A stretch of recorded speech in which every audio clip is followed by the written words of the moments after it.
Bien, alumnos, hoy vamos a comenzar los pasos para eh, utilizar la ley de seguridad e higiene, el decreto 351.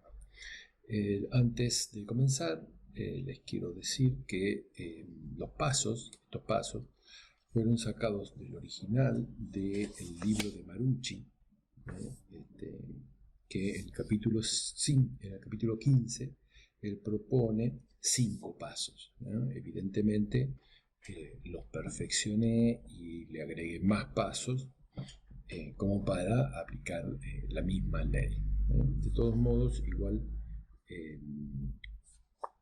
este libro es el libro de Marucci, se llama Protección contra Incendios, y fue confeccionado para la carrera de ingeniero laboral de la UTN y según el plan 1982, es decir, es bastante viejo, pero bueno, yo lo estoy perfeccionando como para actualizarlo, ¿sí? Bien, entonces lo que sí tengan a mano para poder analizar esto, primero el libro, ¿sí?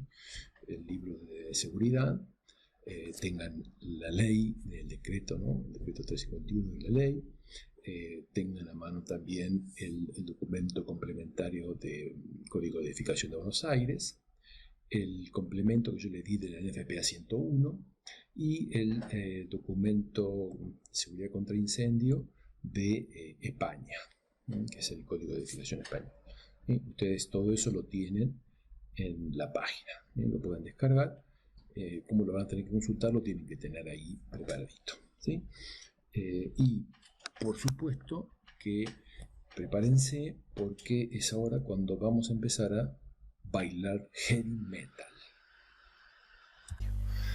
Para poder empezar todo esto, tenemos que ir a la página 14 y 15 del libro, por favor búsquenla, donde comenzamos a trabajar con el formulario de inspección ocular y luego la parte de gabinete. En la parte de gabinete es lo que vamos a ir explicando durante todo este año, pero yo quería mostrarle un poquito antes la inspección ocular. Para poder realizar una inspección ocular en cualquier establecimiento, ustedes tienen que ir o descargar este formulario. Vamos a maximizar. En este formulario ustedes tienen que poner acá el establecimiento, la fecha, el lugar, es decir, el domicilio, el barrio, la localidad, y después ir tachando lo que corresponde. Acá se releva la infraestructura, no vamos a explicarlo todo, sino simplemente una parte, nada más, que es la parte que me interesa, ¿no? Esto quizás ustedes lo utilicen para realizar una inspección en algún establecimiento. De hecho, lo han ensayado en algunas escuelas. Bien, entonces primero evalúan la infraestructura y van tachando el entorno urbanístico, material de construcción, chapa, la fachada, los revestimientos de las aulas y los pasillos. Esto está hecho para escuelas. Hicimos muchas escuelas con los alumnos. Pisos de las aulas y los pasillos, techos. Por ahí las opciones que tiene son un poco mínimas o básicas. Si ustedes encuentran que, por ejemplo, hay aulas que tienen piso de madera y otras de piso de baldosa, bueno, pongan ambas, ¿sí? O pongan la más peligrosa o la que está en mayor proporción, ¿sí? Es decir, no se complejicen demasiado tampoco. Después un poquito sobre el suministro eléctrico, es decir, la parte del tablero eléctrico, el tipo, tablero general, tablero secundario, dónde está ubicado, si está señalizado o no, y el estado en general de las llaves térmicas o del tablero. Si tiene puesta a tierra o no, no se ensaya, fíjense, si sí o no lo pienso yo, pero generalmente no se ensaya la puesta a tierra, no la ensaya cada uno.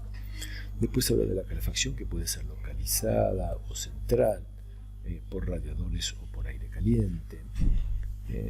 Y si se controlan los artefactos. Luego vamos a los medios de emergencia, donde acá ponemos el tablero de llaves, si tiene o no tiene, si está señalizado o no, dónde está ubicado. detectores, aunque te parezca mentira, hay establecimientos educativos que tienen detectores. Ahora, que anden es otra cosa, ¿no? Obviamente, ¿sí? Pero los tienen. Yo también preguntaba si tenía alarma contra robo y alarma de emergencia. Es importante esto porque muchas veces la alarma contra robo, el tema de pánico, sirve para utilizarse como emergencia, como señal de emergencia. Las escaleras, el tipo, el ancho, el número de pasamanos, pedada y alzada, el estado en general de los escalones, tanto pedada y alzada vamos a ver posteriormente, al igual que cómo se mide el ancho de la escalera.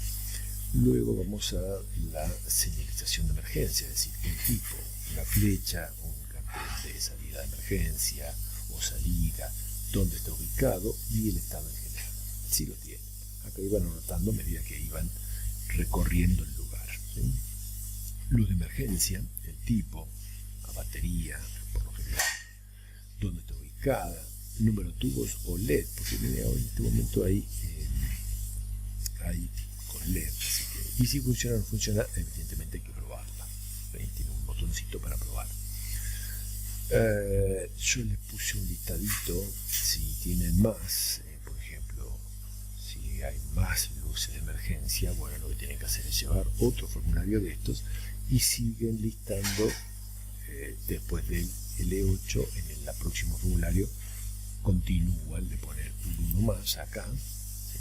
Es decir, L11 sería, y ahí van colocando, porque por ahí puede ser que tenga muchos pisos. Nos ha pasado que cuando fuimos cuando quieres hacer una inspección, claro, tenían muchas luces de emergencia, entonces íbamos nombrando, en planta baja usamos un formulario, en un piso uno otro, y así sucesivamente, o si se nos acababa, continuábamos con otro.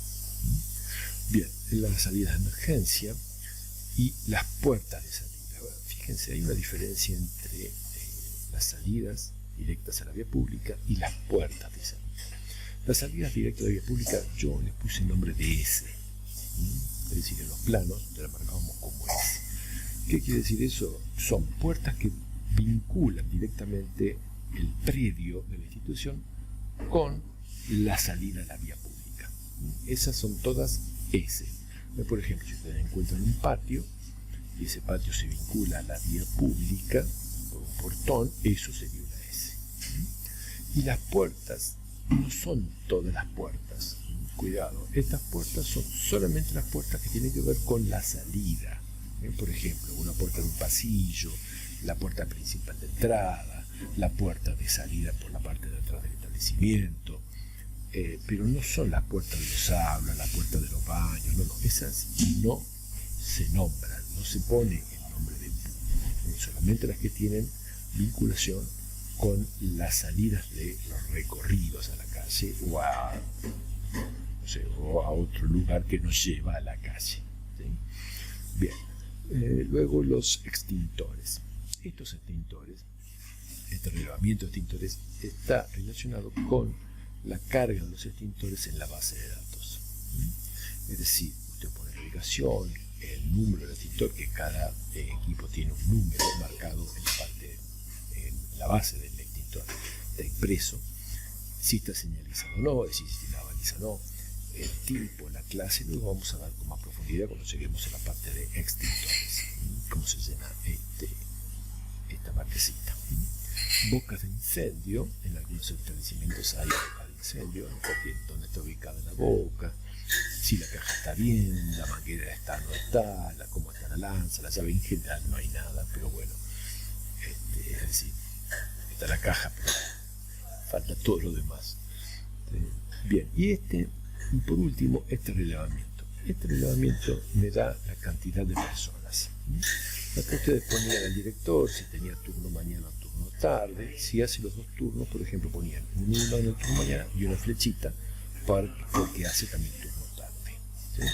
O también turno noche, por ejemplo. Si es un solo director y hace turno mañana, turno tarde y turno noche, pero alterna, es decir, unos días y otros días no, entonces ponen un turno tarde y una flechita para turno mañana y una flechita para turno tarde, para turno noche. noche, ¿sí? Y lo mismo con los secretarios. Y yo les dejé acá algunos renglones más, si quieren anotar algunas cositas más, ¿sí?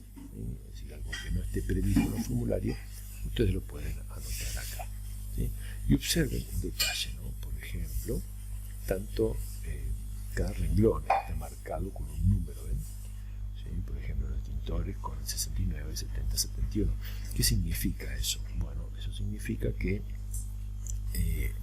ustedes iban en el plano recorriendo el lugar y en el plano indicaban dónde estaba el tintor, como está la ubicación acá.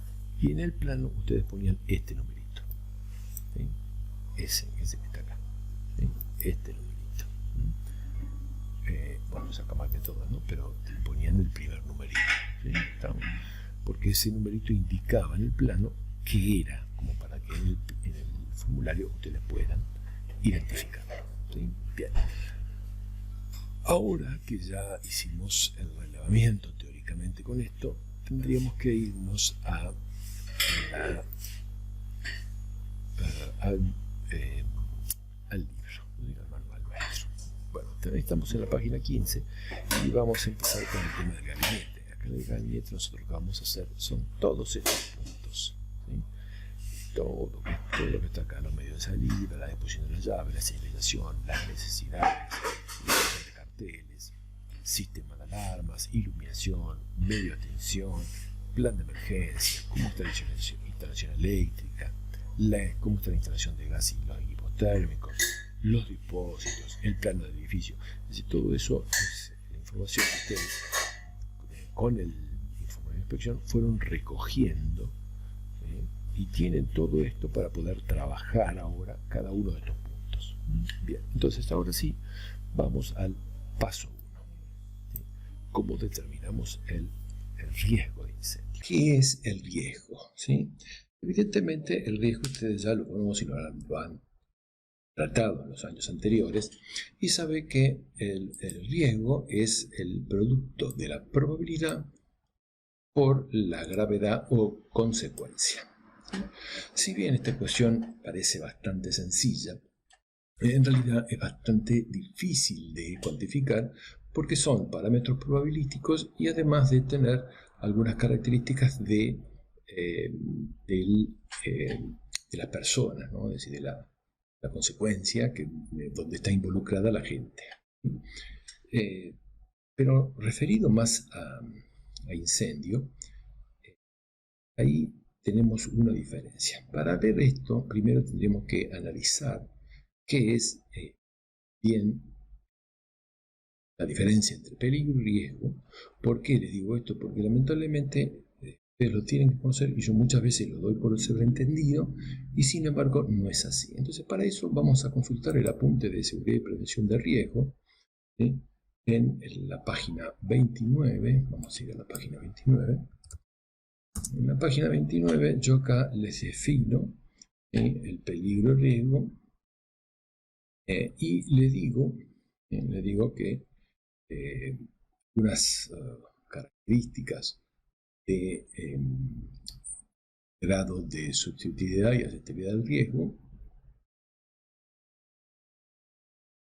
y les propongo acá los requisitos para el peligro, ¿no? Es decir, ¿qué diferencia hay entre peligro y riesgo? Vamos a abordar lo que es el peligro, ¿sí? Es decir, el peligro es algo que existe, ¿sí? Es decir, algo que está ahí y puede causar un daño.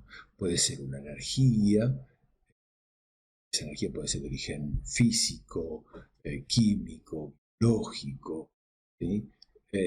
Que sea potencialmente capaz de producir un accidente, ¿sí? Tanto que afecta a las personas o a los materiales, ¿sí? Entonces acá tienen la definición de peligro, ¿sí? Bien. Pero para que se dé un peligro deben existir ciertas condiciones. Primero debe ser posible, ¿sí? ¿Por qué debe ser posible? Porque muchas veces uno dice, ¿y qué pasa si se prende fuego la puerta del aula y ninguno puede salir, ningún alumno puede salir? Bueno, pero si la puerta del aula no tiene ninguna fuente de ignición, ¿sí?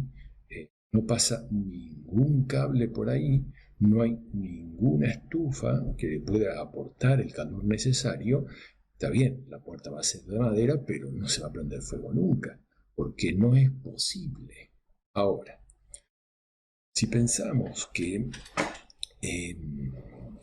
por ejemplo, viene alguien y tira o pone unos papelitos y los prende fuego, ya ahí no es un peligro.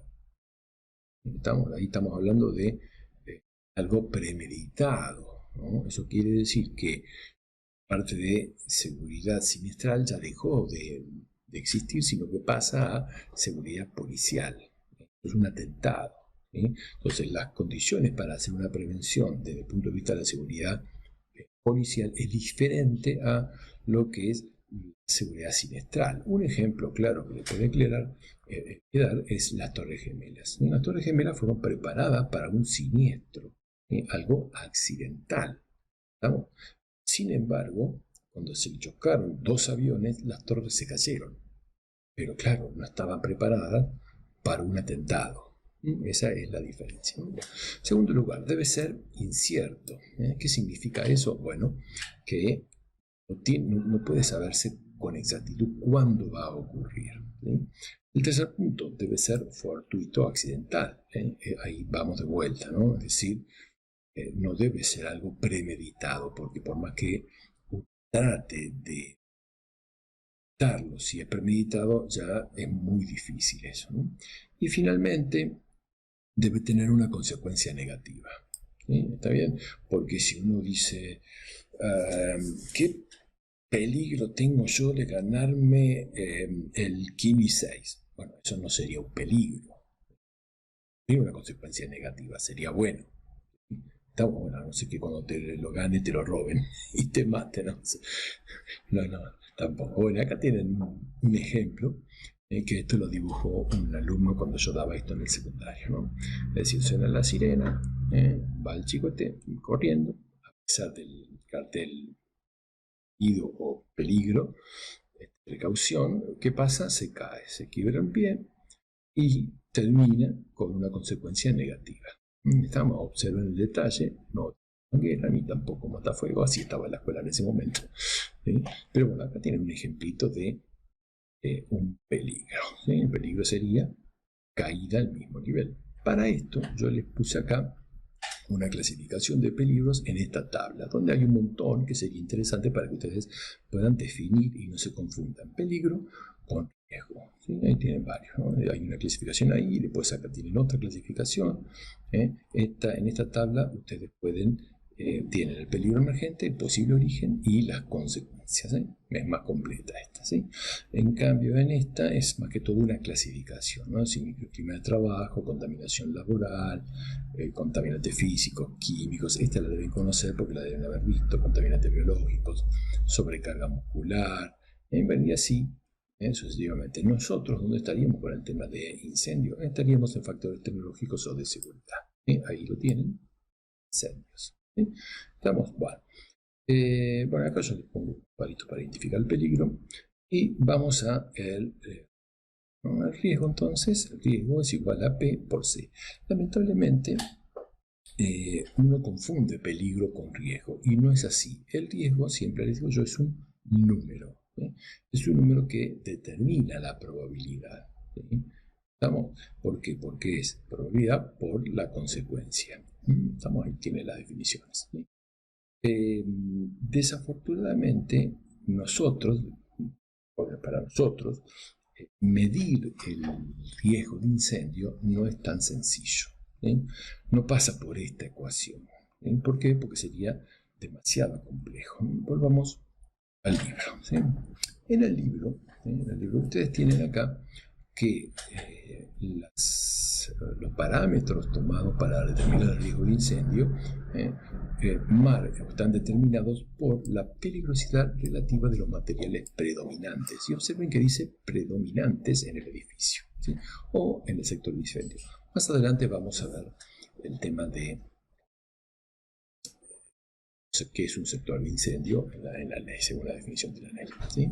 Entonces, ¿cómo lo toma nuestra legislación a la determinación del riesgo? A ver, vamos a hacer un paréntesis acá y vamos a analizar por qué es necesario determinar el riesgo. ¿Sí? Si yo determino el riesgo de incendio de un edificio, eso me va a determinar o me va a informar sobre las condiciones de protección que voy a tener que tomar en cuenta para ese edificio según el riesgo. Al mismo tiempo me va a definir otros parámetros, por ejemplo, la resistencia al fuego de los muros, puertas, me va a definir varias cosas más que me van a servir para hacer todo lo que es la protección contra incendio. Por eso, si yo defino mal el riesgo de incendio, empiezo mal ya de movida en el paso 1, lo demás puede estar mal. ¿Por qué? Porque si yo asigné riesgo 3 y en realidad era riesgo 4, exigiendo más de lo que tendría que pedir. ¿Sí? Por el contrario, si yo puse riesgo 4 y en realidad era riesgo 3, entonces estoy exigiendo menos de lo que tendría que exigir para ese establecimiento. Entonces fíjense qué importante que es definir bien de movida ya el riesgo de incendio. Por eso yo lo puse en el paso 1. Bueno, no solamente yo, sino que también Marucci. Estamos en su libro.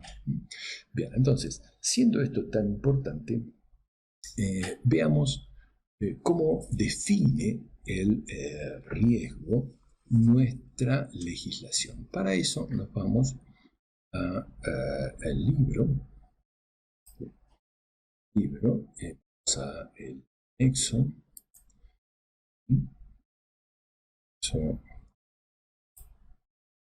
y el anexo, y nos dice acá en una tablita que los riesgos de los sectores de incendios pueden ser explosivos, inflamables de primera, de segunda, muy combustibles, combustibles, poco combustibles, incombustibles o refractarios. ¿Sí?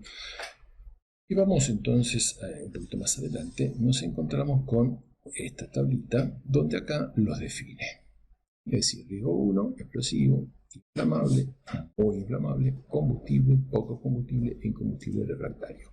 Observen que nuestra ley relaciona los, podemos decir, ¿no?, los riesgos con el material que hay adentro del sector de incendio. ¿Sí? ¿Estamos? Por eso, vamos a nuestro apunte, nos encontramos que en una forma muy simplificada, ¿sí?, muy simplificada porque la ley es bastante simple, más con el año que fue hecha, ¿sí? Dice, se basa en el uso, fíjense que yo se lo voy a marcar acá, acá, se basa en el uso que debe tener relación con los materiales presentes del edificio. ¿Sí? Es decir, que el riesgo de incendio depende del uso del edificio. No es una relación directa, pero bueno, digamos que son. Aparte tiene razón, si yo en un lugar estoy colocando materiales muy inflamables o combustibles, no es lo mismo que yo en el lugar lo utilice para almacenar combustibles, nada más, por ejemplo, madera, ¿sí? No es lo mismo. Entonces, esta simplificación hace que la ley sea más fácil de aplicar. Ahora, la pregunta es, ¿está bien o es demasiado simple? Bueno, para eso yo lo voy a llevar al documento básico, el documento básico sí, que es de seguridad contra incendio español. En él vamos a consultar la página 18. Página 18, estoy mirando el machete, lo anoté todo. En la página 18. En la página 18, ¿qué hace? Clasifica los riesgos en bajo, medio y alto. Nada más. Esa simple clasificación es algo muy sencillo. Sin embargo, cuando pone acá los usos del establecimiento, observen que dan parámetros. Por ejemplo, para un taller de mantenimiento, y almacén de elementos combustibles, puede ser riesgo bajo con este volumen de este rango de volumen, o riesgo medio en este rango de volumen, y esto para riesgo alto. ¿Qué está hablando de volumen? Volumen es el tamaño del sector de incendio. Pero fíjense que utiliza volumen. Nuestra ley utiliza superficie para definir determinados parámetros. Esto ya utiliza el volumen, ¿sí? Es decir, va más allá. Cuando hace almacén de residuos, bueno, en este caso utiliza superficie, ¿ven? Para definir los riesgos, ¿sí? Y observen que los riesgos bajo, medio y alto no están definidos en base a los combustibles, sino a determinados parámetros, como por ejemplo volumen, superficie, y miren, este es por kilowatt, ¿sí? Por ejemplo, en una cocina, la potencia instalada de este valor a este valor o este valor, riesgo medio alto, ¿sí? Y hay más, hay mucho más. Fíjense, si nos vamos, por ejemplo, a residencia, ¿no? Residencia y vivienda, habla de superficie, ¿sí? En hospitales, almacén, esterilización, laboratorio, usa volumen, ¿sí? En administrativo, usa volumen. En residencia pública, usa superficie, ¿sí? Y así, bueno, comercial, fíjense, utiliza lo que nosotros llamamos carga de fuego, megajoule metro cuadrado, ¿sí? Que después lo vamos a ver. Es decir, esto es la cantidad de energía que se puede generar hacia el almacén. También utiliza metros cuadrados. Quiero mostrarles con esto. Bueno, además acá hay otras consideraciones. ¿Qué quiero mostrarles con esto? Que nuestra ley es bastante simple. Utiliza para definir el riesgo los materiales presentes. Estamos nada más. ¿Sí? Y todo es todo igual para todos los usos, y eso no está muy bien.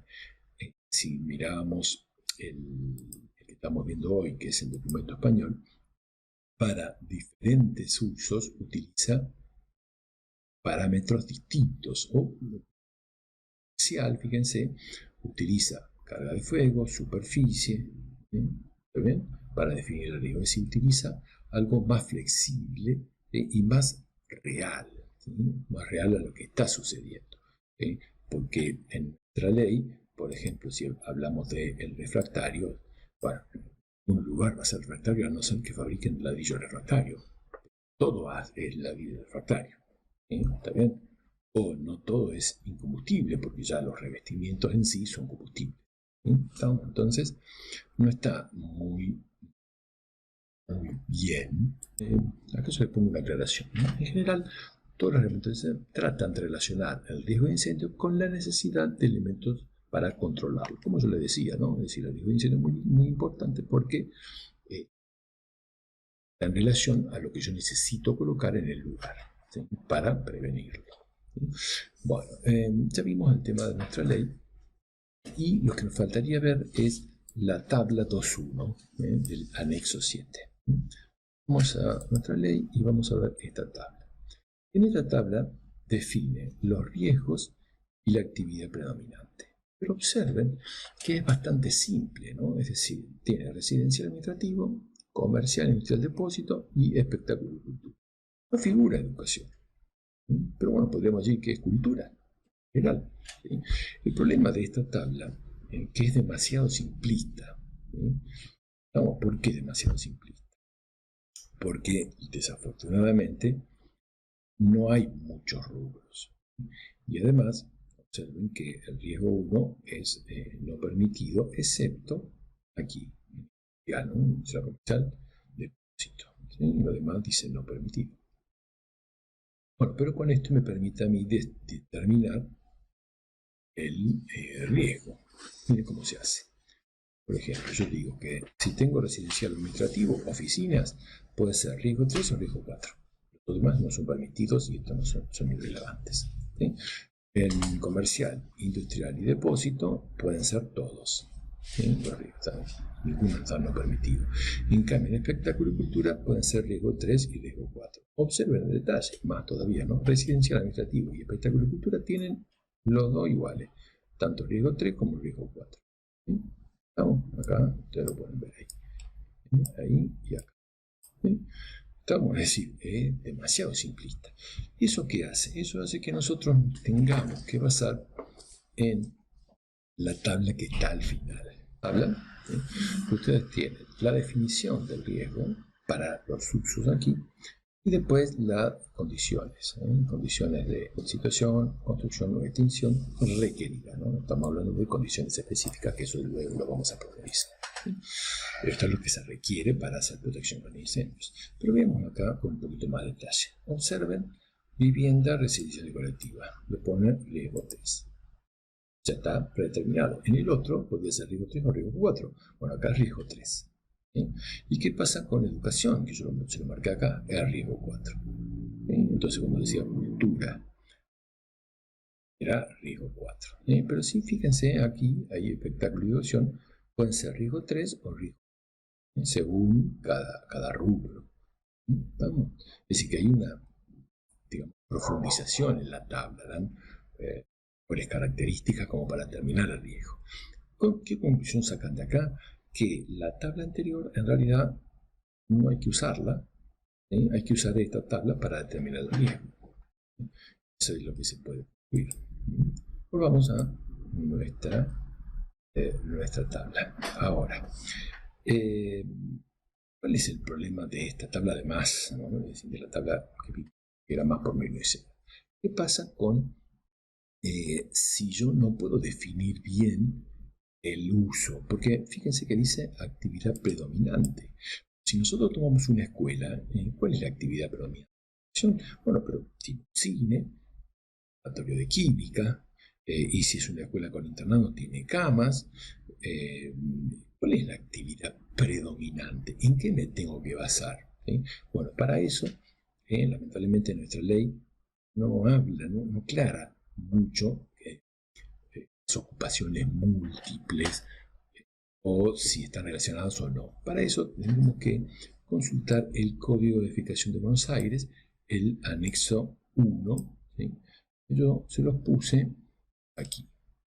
¿Dónde tenemos que ir? Bueno, tenemos que ir a la